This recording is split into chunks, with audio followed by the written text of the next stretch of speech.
Hello friends, welcome to study with crazy guru. Friends, आज हम DRDO September 10 exam की तरफ से जो जॉब नोटिफिकेशन निकला है, देखिए किसका किसका निकला था। देखिए स्टेनोग्राफर का निकला था, क्लर्क का निकला था, ड्राइवर का निकला था और फायरमैन का निकला था। तो उस पर जो प्रीवियस ईयर आधारित जो क्वेश्चन पूछे गए हैं, प्रीवियस ईयर जो एग्जाम हुए हैं डीआरडीओ सेप्टेम्बर का, तो उसमें जो क्वेश्चन पूछे गए हैं और आगे पूछे जाएंगे, तो उसी पे आधारित हम टेस्ट सीरीज का श्रृंखला ला रहे हैं आपको। तो क्या है कि जब आप एग्जाम दीजिएगा तो इससे बाहर आपका कोई भी क्वेश्चन नहीं रहेगा। ओके, और आपको देखिए जीके जीएस पढ़ाएंगे, ऐसे पढ़ाते हैं, ये नहीं कि जो क्वेश्चन पढ़ के आंसर आपको बता दिए, ऐसे नहीं है। पूरा एक्सप्लेनेशन के साथ आपको बताया जा रहा है ना। तो चलिए ठीक है। तो क्या बता, इससे पहले आपको बता दो, टेस्ट सीरीज नंबर 1 से 15 तक जो मतलब प्ले लिस्ट बना हुआ है, उसमें आप जाकर देख लीजिए। ओके, और आज हम टेस्ट सीरीज नंबर 16 डिस्कस करेंगे आपके साथ। Okay, test series number 16 discuss करेंगे। चलिए, तो उससे पहले आपको बता दें, देखिए नंबर ऑफ क्वेश्चन जो आप एग्जाम दीजिएगा डीआरडीओ सिस्टम का, तो उसमें क्या है कि नंबर ऑफ क्वेश्चन पूछे जाएंगे 75 क्वेश्चन पूछे जाएंगे। तो उसमें से 20 क्वेश्चन मैक्सिमम 20 क्वेश्चन जो आएगा आपका जीके जीएस से आता है। तो देखिए फ्रेंड्स, जीके जीएस आपके लिए महत्वपूर्ण है। 20 क्वेश्चन इंग्लिश से भी आता है, तो हम इंग्लिश और जीके जीएस दोनों का तैयारी करवाते हैं। क्या? रेगुलर तैयारी करवाते हैं। कैसा? रेगुलर तैयारी करवाते हैं। तो आप क्या कीजिए, दोनों वीडियो देखिए, और यदि आपको अच्छा लगे तो थोड़ा कमेंट भी किया कीजिए ना। कमेंट अच्छा कीजिए, सर ठीक है आपको वीडियो से इतना लाभ मिल रहा है ना, या कुछ और बेहतर करना है, या कुछ और पॉइंट जोड़ना है, तो आप क्या कमेंट में लिखिए। और यदि चैनल पे नए हैं तो चैनल को सब्सक्राइब कर दीजिए। ओके, इससे क्या होता है, लोग को मोटिवेट मिलते रहता है, और वीडियो इसी तरह एकदम जब तक एग्जाम होगा तब तक वीडियो आते रहेगा। ओके, डीआरडीओ का जब एग्जाम होगा तब तक वीडियो आएगा। तो आप यहाँ आके आराम से अपना तैयारी को बेहतर बनाइए। ओके, तो इतना समझ गए ना। तो 20 क्वेश्चन आपको इंग्लिश और जीके से भी 20 क्वेश्चन आएगा, और जो रिमेनिंग क्वेश्चन बच गया वो आपका मैथ और एप्टीट्यूड से आएगा, मैथ और रीजनिंग से आएगा। ओके फ्रेंड्स, तो चलिए आपको बता दें, इसी तरह वीडियो रेगुलर आते रहेगा। तो चलिए आज हम स्टार्ट करते हैं।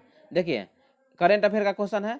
करेंट अफेयर का क्वेश्चन हम कितना बार बोले हैं, 20 से 30% क्वेश्चन करेंट अफेयर का रहता है। कोई भी एग्जाम दीजिए करेंट अफेयर आता ही है। और देखिए हम करेंट अफेयर ऐसा बताएंगे, अभी देखिए कैसे पढ़ा जाता है करेंट अफेयर। ओके, देखिए राष्ट्रमंडल खेल 2022 का आयोजन कहाँ संपन्न हुआ है।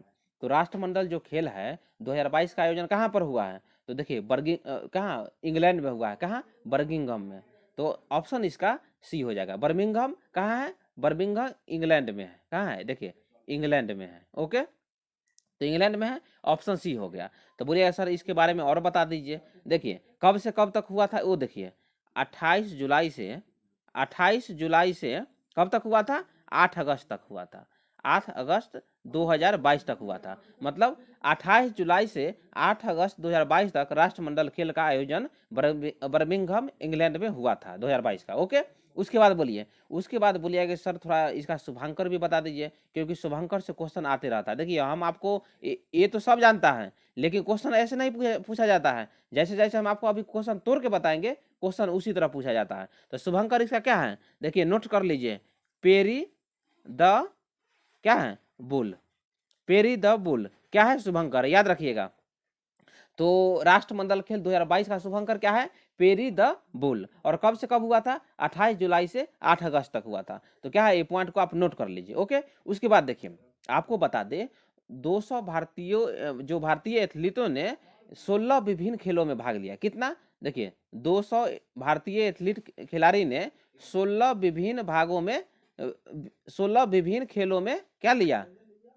खेलों में देखिए भाग लिया। इतना समझ ना, 16 भारतीय खिलाड़ियों ने 16 विभिन्न खेलों में भाग लिया। तो इतना समझ गए। चलिए उसके बाद 2 पॉइंट और आपको बता देते हैं, क्वेश्चन कैसे पूछा जाता है वो पूछ देगा। देखिए राष्ट्रमंडल खेल 2022 का आयोजन था बर्मिंघम इंग्लैंड, सब जानता है, लेकिन आपसे पूछ देगा इसमें भारत का जो रैंक है कौन सा रैंक है। तो देखिए भारत का रैंक चौथा है। देखिए भारत का रैंक क्या है? चौथा है। तो अपना इंडिया का रैंक क्या है? चौथा है। ओके, उसके बाद आपको बोलेगा जो राष्ट्रमंडल खेल 2022 में भारत ने कितने मेडल जीता। तो कितने मेडल? 61 मेडल जीता। तो क्या क्वेश्चन ए पूछेगा? नहीं, क्वेश्चन ए नहीं पूछेगा। देखिए 61 मेडल क्या 61 मेडल जीता है, तो उसमें से 22 गोल्ड है, ऐसा क्वेश्चन आएगा।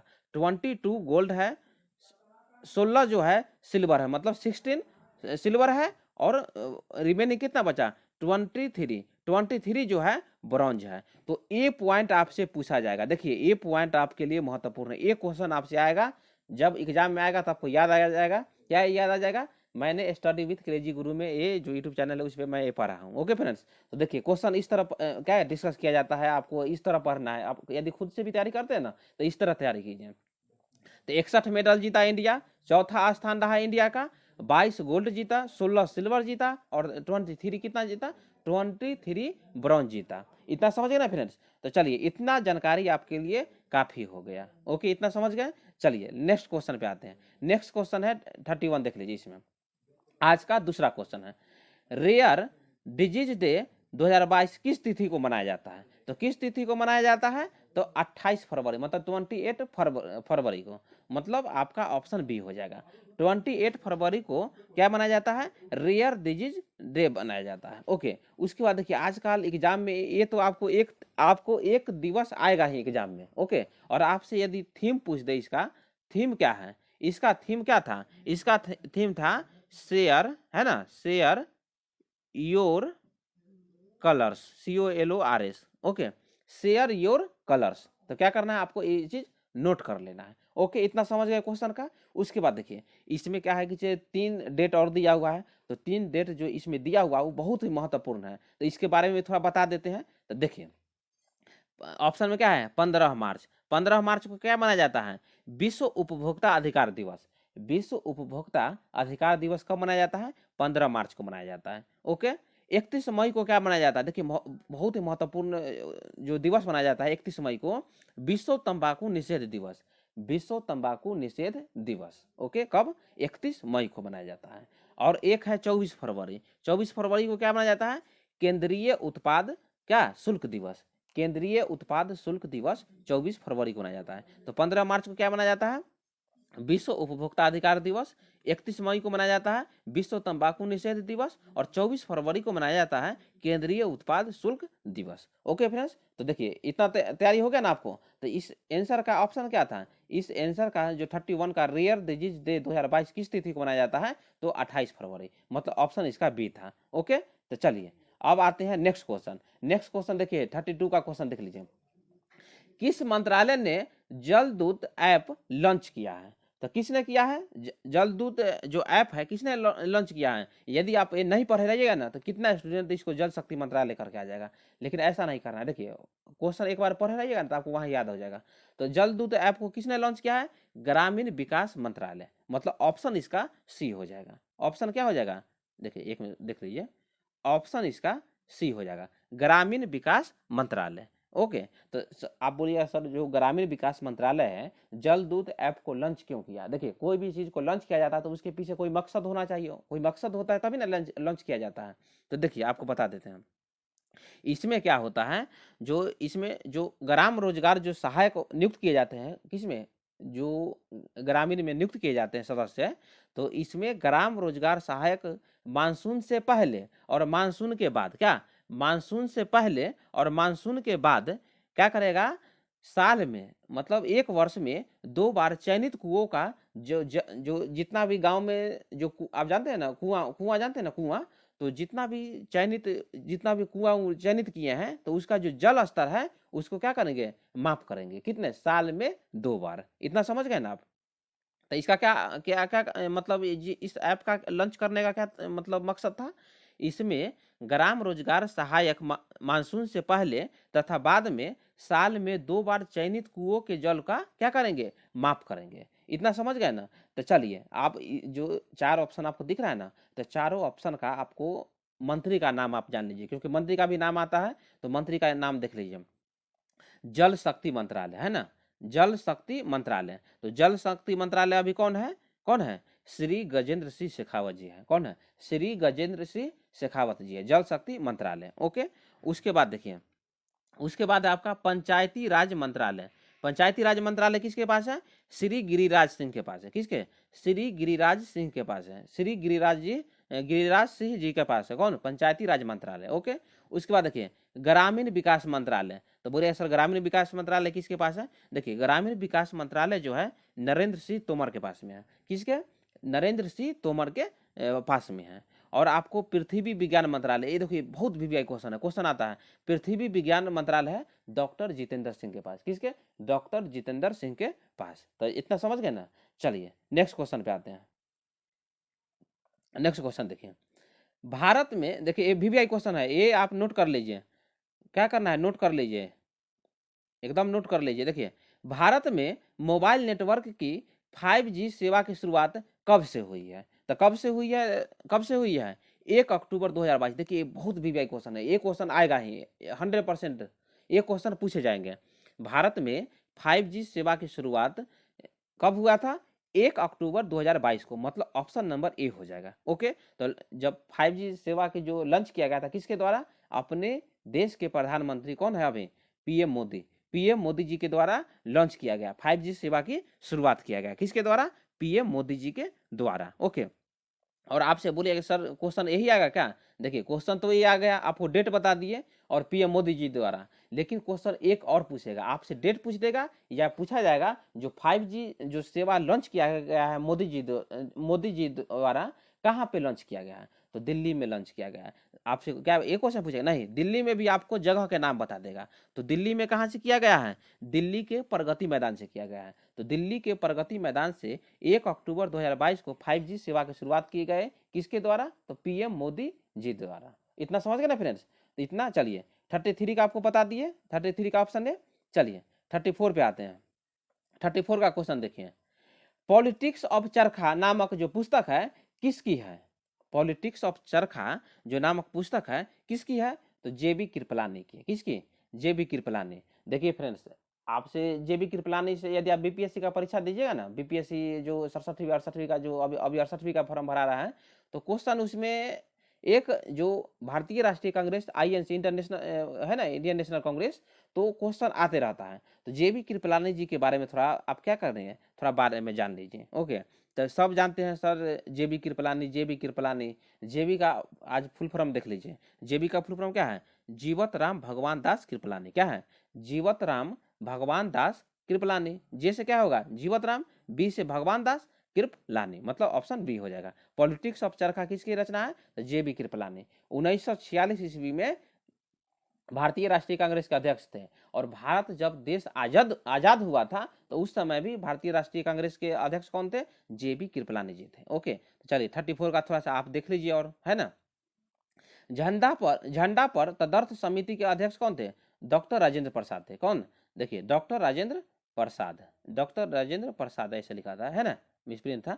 तो झंडा पर तदर्थ समिति के अध्यक्ष कौन थे, डॉक्टर राजेंद्र प्रसाद थे। ओके, उसके बाद देखिए जेबी कृपलानी भारत के स्वतंत्रता के समय कांग्रेस पार्टी के अध्यक्ष थे, आपको अभी बताए हैं, और 1946 के मेरठ कांग्रेस अधिवेशन के अध्यक्ष जेबी कृपलानी थे। ओके, और झंडा समिति के अध्यक्ष भी कौन थे, जेबी कृपलानी। झंडा समिति के भी अध्यक्ष कौन थे, जेबी कृपलानी। और आपसे पूछ देगा यदि जेबी कृपलानी जी जब अध्यक्षता पद का मतलब आईएनसी का अध्यक्षता किए थे, तो मतलब अधिवेशन कहाँ हुआ था, तो मेरठ में हुआ था। कहाँ हुआ था, मेरठ में हुआ था। ओके, तो इतना आप जान गए ना 34 का, 34 का ऑप्शन बी हो जाएगा। पॉलिटिक्स ऑफ चरखा किसकी रचना है, जेबी कृपलानी का। चलिए 35 का क्वेश्चन देखिए, 35 का क्वेश्चन आपका एक क्वेश्चन यहाँ से एकदम पूछे जाएंगे, एकदम वीवीआई क्वेश्चन है, इसको रट लीजिए। क्या पेपर पे लिख के, रटना नहीं, पेपर पर लिख के 4 बार 5 बार देख लीजिए, ठीक हो जाएगा, मतलब याद हो जाएगा। देखिए दुलहस्ती परियोजना किस नदी पर स्थापित है, तो किस पे, चिनाब नदी पर, किस पे, चिनाब नदी पर। तो दुलहस्ती जो परियोजना है चिनाब नदी पर है। ओके, तो बोलिएगा सर चिनाब नदी पर और कोई परियोजना बता दीजिए। देखिए जो चिनाब नदी पर आपको परियोजना बताए तो कौन कौन है, सलाल और सतलज परियोजना। कौन है, देखिए सलाल भी है, सलाल परियोजना किस पे है, सलाल परियोजना चिनाब नदी पर है। और सतलज परियोजना, देखिए ये सब याद रखना है आपको। सतलज जो परियोजना है, परियोजना ऐसे लिख देते हैं, ठीक है, समझ जाइएगा।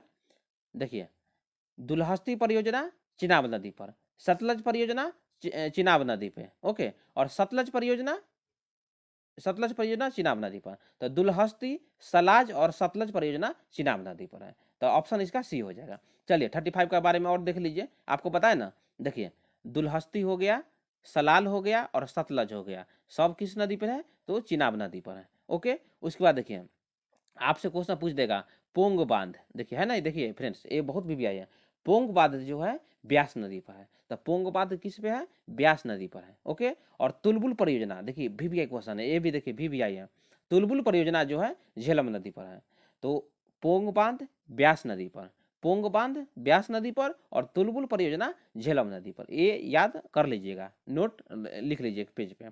और रंजीत सागर बांध जो है रावी नदी पर है। रंजीत सागर बांध रावी नदी, रा से याद रखिएगा, र से रावी नदी और र से रंजीत सागर बांध, इतना समझ गए। तो दुल्हस्ती, सलाल और सतलज चिनाब नदी पर, पोंग बांध ब्यास नदी पर, तुलबुल परियोजना झेलम नदी पर, और रंजीत सागर बांध जो है रावी नदी पर है। ओके, तो 35 का आंसर क्या हो गया? दुल्हस्ती परियोजना चिनाब नदी पर। चलिए नेक्स्ट क्वेश्चन पे आते हैं। क्वेश्चन देखिए आज का 36 का क्वेश्चन, देखिए कितना मतलब VVI क्वेश्चन है, देख लीजिए। पवनार आश्रम का संबंध है, तो पवनार आश्रम का संबंध किससे है? तो विनोबा भावे से है। किससे है? विनोबा भावे से है। मतलब ऑप्शन डी, आपको विनोबा भावे यहाँ दिख रहा है ना, देखिए विनोबा भावे से हम। तो पवनार आश्रम विनोबा भावे से हम।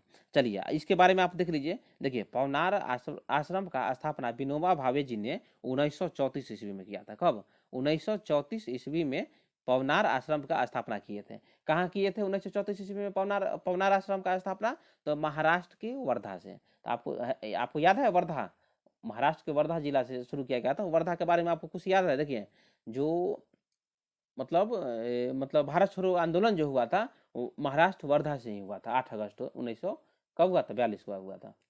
ओके फ्रेंड्स, तो इतना क्वेश्चन आ जाता है। ये सब जो पॉइंट बता रहे हैं याद रखिएगा। यहाँ पे क्या है, पूरा पॉइंट जो हम बता रहे हैं सब मेन पॉइंट रहता है, याद रखिएगा। तो पवनार आश्रम का संबंध किससे है? विनोबा भावे से है। विनोबा भावे जी 1934 ईस्वी में महाराष्ट्र के वर्धा जिले में पवनार आश्रम का क्या किए थे? स्थापना किए थे। तो बोलिएगा सर पवनार आश्रम का इतना बता दिए, थोड़ा जो स्थापना किए थे पवनार आश्रम का, उनका उद्देश्य क्या था? देखिए आप मीराबाई का नाम सुनते हैं? मीराबाई मेवाड़ की राजकुमारी थी। कहाँ की? मतलब मेवाड़ में राणा सांगा के जानते हैं ना, राणा सांगा के पुत्र से मतलब मीराबाई का शादी हुआ था, है ना। जब हम राजपूत वंश पढ़ाएंगे मध्यकालीन भारत में पूरा बताएंगे उनके बारे में। ओके, तो विनोबा भावे जी ने मतलब उन महिलाओं के लिए पवनार आश्रम खोला जो मीरा के जैसे सन्यासी हो जाए। क्या? मीरा के जैसे जो सन्यासी थे तो उनको आश्रय देने के लिए क्या पवनार आश्रम का स्थापना किया। किसके द्वारा? विनोबा भावे जी के द्वारा किया गया था। तो इतना समझ गए ना। देखिए इस तरह आपको बता दिए तो आपको याद रहेगा। चलिए थोड़ा सा और देख लेते हैं 36 का। तो देखिए आपको बता दिया। उसके बाद देखिए 17 अक्टूबर 1940 ईस्वी में महात्मा गांधी ने पवनार से ही व्यक्तिगत सत्याग्रह आंदोलन शुरू किए थे। तो कहाँ से? पवनार से ही व्यक्तिगत सत्याग्रह आंदोलन शुरू किए थे। कब? 1940 ईस्वी में। जिसके प्रथम सत्याग्रही कौन थे? प्रथम सत्याग्रही विनोबा भावे और दूसरा सत्याग्रही जवाहरलाल नेहरू थे। तो देखिए ये जो क्वेश्चन है VVI रहता है। ये क्वेश्चन आपसे पूछेगा, जो भूदान आंदोलन चलाए थे ना, तो जो प्रथम सत्याग्रही कौन थे? प्रथम सत्याग्रही थे विनोबा भावे थे, और द्वितीय सत्याग्रही कौन थे? तो द्वितीय सत्याग्रही पंडित जवाहरलाल नेहरू थे। क्या? पंडित जवाहरलाल नेहरू थे। ओके, उसके बाद देखिए एक पॉइंट ये है, साबरमती आश्रम महात्मा गांधी ने अहमदाबाद में स्थापित किया। कहाँ पे स्थापित किया? तो अहमदाबाद में स्थापित किया। ओके फ्रेंड्स, तो 36 का आंसर आपको डी बता दिए। चलिए देखिए साइंस का एकदम VVI क्वेश्चन, एक क्वेश्चन यहाँ से भी आएगा, देख लीजिए। कृमि, हिंदी में क्या बोलते हैं? वर्म बोलते हैं, द्वारा होने वाला रोग क्या है? तो कौन सा रोग होता है? तो कौन सा रोग होता है? फाइलेरिया होता है। क्या होता है? फाइलेरिया होता है। क्या होता है कि जैसे में आपको पाँव में, किसी का पाँव में हो जाता है तो उसका पाँव जो होता है मतलब बहुत मोटा हो जाता है, तो उसको हम हाथी पाँव भी बोला जाता है। क्या? हाथी पाँव रोग भी उसको बोला जाता है। किसको? फाइलेरिया को। तो फाइलेरिया को क्या बोला जाता है? हाथी पाँव रोग भी बोला जाता है। ओके, तो बोलिएगा सर जो इसका लक्षण बता दीजिए। इसका जो कृमि है, कृमि बीमारी का लक्षण बता दीजिए। देखिए अनायास लोग बोलते हैं ना, मतलब खाना खाने का आपका मन नहीं करेगा, मन मतलब क्या होता है जी मचलते रहता है, तो क्या होता है? अनायास मिचली हो या उल्टी होना। क्या होता है? उल्टी होना या अनायास क्या होगा? उल्टी होना या मिचली आना। इतना समझ गए इसका क्या है कृमि का लक्षण, कृमि रोग का। ओके, उसके बाद क्या है? दस्त लगना हो गया या पेट दर्द करता है। उसके बाद क्या है कि शरीर मतलब एकाएक क्या हो जाता है, मतलब कोई भी मतलब कमजोर हो जाते हैं लोग। ओके, तो इतना समझ गए कृमि रोग का लक्षण है। ये क्या करना है, कृमि रोग का ये लक्षण है। तो इतना आपको बता दिए फ्रेंड्स। चलिए और कुछ जो खसरा है, तपेदिक है, मलेरिया है, उसके बाद जीवाणु विषाणु से कौन सा रोग होता है, तो उसके बारे में भी थोड़ा आप देख लीजिए। 37 का देख लीजिए। देखिए आपको पता है ना, फाइलेरिया कृमि से होने वाला रोग है, ये तो बता दिए। इस रोग को हाथी पांव भी कहा जाता है, क्योंकि जो पैर होता है बहुत मोटा हो जाता है, ओके, फूल जाता है पूरा। यह क्या है, क्यूलेक्स मच्छरों के संचरण के माध्यम से होता है। कौन सा मच्छर, देखिए एग्जाम में आ जाएगा, क्यूलेक्स मच्छरों के संचरण के कारण होता है, ओके। उसके बाद देखिए मलेरिया क्या है, देखिए मलेरिया जो है यह प्रोटोजोआ या परजीवी से होने वाला रोग है। प्रोटोजोआ या परजीवी से होने वाला रोग कौन सा है, मलेरिया है, क्वेश्चन आएगा। उसके बाद देखिए मलेरिया परजीवी क्या है, मादा एनाफिलीज या प्लाज्मोडियम है, क्या है, मादा एनाफिलीज या प्लाज्मोडियम है मलेरिया परजीवी, ओके। उसके बाद देखिए मलेरिया परजीवी की खोज किसने किया था, तो रोनाल्ड रॉस ने किया था। उसके बाद देखिए तपेदिक या एक्समा क्या बोलते हैं, देखिए क्षय रोग जानते हैं ना, क्षय रोग, उसको टीबी बोलिए या एक्समा बोलिए या तपेदिक बोलिए, सब रोग इसी का नाम है, ओके। यह जीवाणु के द्वारा होता है, ये वीवीआई पॉइंट है, इसको आप क्या करना है, नोट कर लीजिएगा। जो क्षय रोग होता है किसके कारण होता है, तो जीवाणु, क्या है, जीवाणु के द्वारा होता है। यह जीवाणु माइक्रोबैक्टीरियम ट्यूबरकुलोसिस से होता है, तो ये भी आपको याद कर लेना, ट्यूबरकुलोसिस वाला है ना, ट्यूबरकुलोसिस, ठीक है। चलिए थोड़ा सा और देख लेते हैं। यहाँ पे देखिए, यहाँ है ना, खसरा विषाणु से होने वाला रोग है। खसरा जो है विषाणु से होने वाला रोग है। यह विषाणु मोरबिली वायरस से होता है, इसका बचाव टीके के द्वारा होता है। खसरा का बचाव कैसे होता है, तो टीके के द्वारा होता है, ओके। चलिए नेक्स्ट क्वेश्चन पे आते हैं। तो 37 का आपका ऑप्शन नंबर सी बता दिए। वर्म जो है कृमि रोग द्वारा होने वाला रोग कौन है, फाइलेरिया है, हाथी पांव भी बोला जाता है, ओके। चलिए आज का क्वेश्चन देखते हैं। 38 में देख लीजिए, डंकन पास किसके मध्य स्थित है। तो डंकन पास जो है किसके मध्य स्थित है, तो ऑप्शन इसका क्या हो जाएगा, मतलब डंकन पास जो है किसके, एक मिनट रुक जाइए, देखिए किसके मध्य स्थित है, तो दक्षिणी और छोटा अंडमान के बीच, दक्षिणी और, हाँ, डंकन पास जो है ऑप्शन ए हो जाएगा, दक्षिणी और छोटा अंडमान के बीच स्थित है दक्कन पास। तो इसके बारे में और देख लेते हैं। जितना भी आपको एक क्वेश्चन यहाँ से भी पूछा जाता है, कोई भी एग्जाम दीजिएगा, है ना, आप एग्जाम दिए होंगे तो आप देखते होंगे ना, डंकन पास दक्षिणी अंडमान और छोटा अंडमान के बीच स्थित है, ओके। उसके बाद देखिए 8 degree channel, 9 degree channel, 10 degree channel और ग्रेट चैनल, वो बहुत वीवीआई क्वेश्चन है। तो देखिए 8 डिग्री जो चैनल है मालदीव और मिनिकॉय के मध्य है। मालदीव और मिनिकॉय के बीच कौन सा है, 8 डिग्री चैनल है।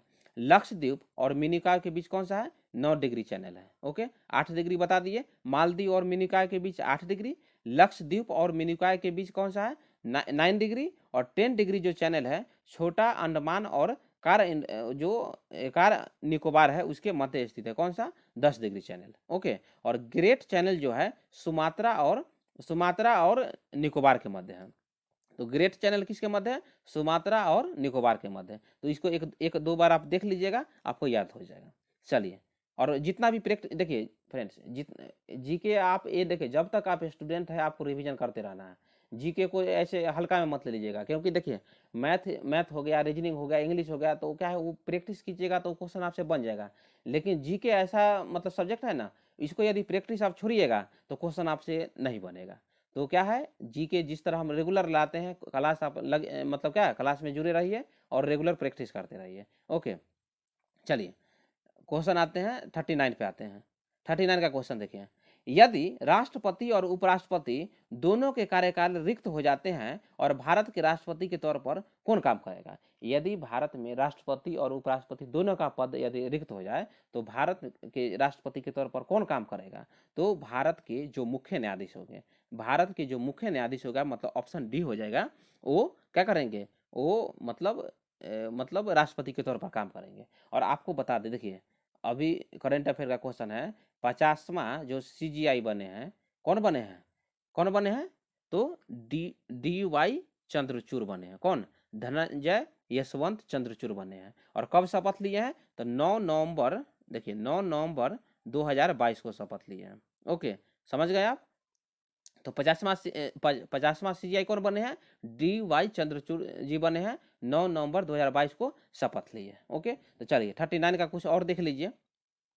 आपको देखिए, यदि राष्ट्रपति और उपराष्ट्रपति का रिक्त खाली रहेगा तो भारत के मुख्य न्यायाधीश जो है क्या करेंगे, राष्ट्रपति की तरह कार्य करेंगे। ओके, उनका पदभार को संभाल लेंगे। तो देखिए, क्या ये घटना हुआ है कभी? यस, देखिए एक घटना है, देखिए 1969 का है। कब? 1969 का हुआ है, जो भारत में एक बार हुआ है। तो देखिए, वराहगिरी वेंकटगिरी जो कार्यवाहक राष्ट्रपति थे, राष्ट्रपति चुनाव में भाग लेने के लिए त्याग पत्र दे दिए। ओके, उस समय भारत के जो मुख्य न्यायाधीश थे, कौन थे? मुख्य न्यायाधीश थे एम हिदायतुल्ला। देखिए, इनसे क्वेश्चन आपसे आ जाता है। तो क्या करना है आपको, भारत के राष्ट्रपति का कार्यकाल देख लीजिएगा, कौन से नंबर का कौन सा राष्ट्रपति है, कौन से नंबर का कौन सा प्रधानमंत्री है, तो ये सब एग्जाम में आता है। तो इस पर भी हम आप कमेंट कीजिएगा, से वीडियो आना चाहिए तो इस पर भी एक वीडियो ला देंगे। तो 10-15 मिनट का वीडियो आएगा, उसमें एकदम पूरा डाउट क्लियर हो जाएगा। ओके, तो क्या करना है, उसको कमेंट में लिखिए, तब मैं उस पर भी वीडियो लाऊंगा। ओके, उसके बाद देखिए, एम हिदायतुल्ला ने राष्ट्रपति पद पर 20 जुलाई 1969 ईस्वी से 24 अगस्त 1969 ईस्वी तक कार्यरत रहे। ओके, उसके बाद देखिए, एम हिदायतुल्ला जो है एकमात्र भारतीय थे जो मुख्य न्यायाधीश, उपराष्ट्रपति और कार्यवाहक राष्ट्रपति भी रहे। ओके, देखिए एम जो हिदायतुल्ला जी थे वो मुख्य न्यायाधीश भी रहे, राष्ट्रपति भी रहे और उपराष्ट्रपति भी रहे। कौन? एम हिदायतुल्ला, जो एकमात्र भारतीय थे। मुख्य मतलब सीजीआई भी रहे, मुख्य न्यायाधीश भी रहे, राष्ट्रपति भी रहे भारत के उपराष्ट्रपति भी रहे। ओके, उसके बाद देखिए, यदि मुख्य न्यायाधीश नहीं हो तो उच्चतम न्यायालय का जो वरिष्ठतम न्यायाधीश होंगे वो राष्ट्रपति होंगे। यदि मुख्य न्यायाधीश भी नहीं होगा तो जो सुप्रीम कोर्ट है उसका जो मतलब वरिष्ठतम जो न्यायाधीश होंगे वो राष्ट्रपति होंगे। ओके, उसके बाद देखिए, उपराष्ट्रपति के पद खाली होने पर कोई नहीं पद ग्रहण करते हैं। 6 माह के अंदर क्या करवाया जाता है? तो चुनाव करवाया जाता है। उपराष्ट्रपति का यदि पद खाली हो जाएगा तो कोई भी मतलब क्या मतलब उसको पद पे भर्ती नहीं कराया जाएगा। आपको क्या करेगा, 6 महीना के अंदर में आपको चुनाव कराया जाएगा और उपराष्ट्रपति बना दिया जाएगा। ओके, तो आपको एक क्वेश्चन और बता दे करंट अफेयर का। देखिए, याद रखिएगा, 14th और 15th याद है, 14th और 15th क्वेश्चन इस तरह पूछा जाएगा। तो भारत के अभी प्रेसिडेंट जो राष्ट्रपति बने कौन बने हैं? द्रौपदी मुर्मू जी बने हैं, और वो संथाल जनजाति की है। आपसे क्वेश्चन देखिए इस तरह पूछ देगा। और उड़ीसा की है, कहाँ की है? उड़ीसा की है, संथाल जनजाति के द्रौपदी मुर्मू जी, और 15वें नंबर के प्रेसिडेंट है।